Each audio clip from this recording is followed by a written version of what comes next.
Hallyu, or simply put, the Korean wave, is a neologism referring to the growing appetite for South Korean cultural exports since the late 1990s. This includes Korean drama, movies, music, and clothes. Because of Chinese fans' enthusiasm towards Korean culture, a new round of Chinese capital is flowing into South Korea. In the first half of 2014, Chinese investment in South Korea surpassed $700 million. That is a huge increase compared to last year's investments. In the whole of 2013, Chinese investment in South Korea was just around $480 million. As a result of these Chinese investments in South Korea, the real estate leasing industry has come out on top. Investment catering industries and cultural industries also saw significant gains. Compared with the first half of last year, they rose nearly sixfold and 20-fold. In fact, the cultural industry has been one of the key industries that the South Korean government consistently makes an effort to promote.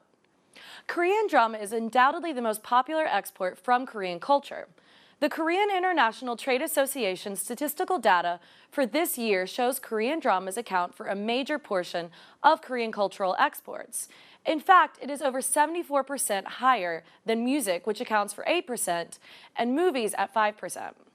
While other cultural content like broadcasting, advertising, games, comics, and so on add up to only about 3%. And China's vast Korean drama market is expected to keep growing. China digital TV viewership is expected to hit more than 370 million in the next few years, by 2015 even. And 87% of Chinese net users choose to watch TV series online. With these numbers, it is easy to see why Korean drama export sales are soaring in China. In 2011, the revenue exceeded $16 million. The sale of Korean drama transmission rights is also growing fast. In the first half of 2013, the cost of transmission rights for a drama was $29,000 per episode, while in the same period of this year, the price reached up to $78,000.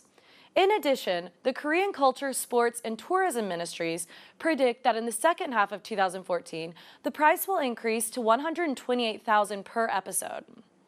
Korean dramas have 1.5 billion viewers in the world, and more than a third of them are from China. This huge market obviously attracts a large number of investments.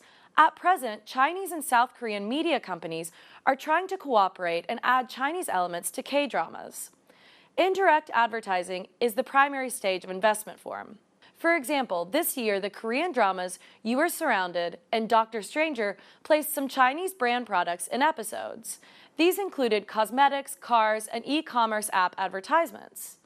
Investment co-production is another widespread form of investment. The film A Wedding Invitation was produced by a South Korean group, but the China Film Group Corporation was responsible for its rationing and distribution. This method worked perfectly. The movie recovered the full cost after just 2 days of showings. But don't go away, because up next in Money Matters, we'll continue discussing Korean export popularity in China. Stay tuned.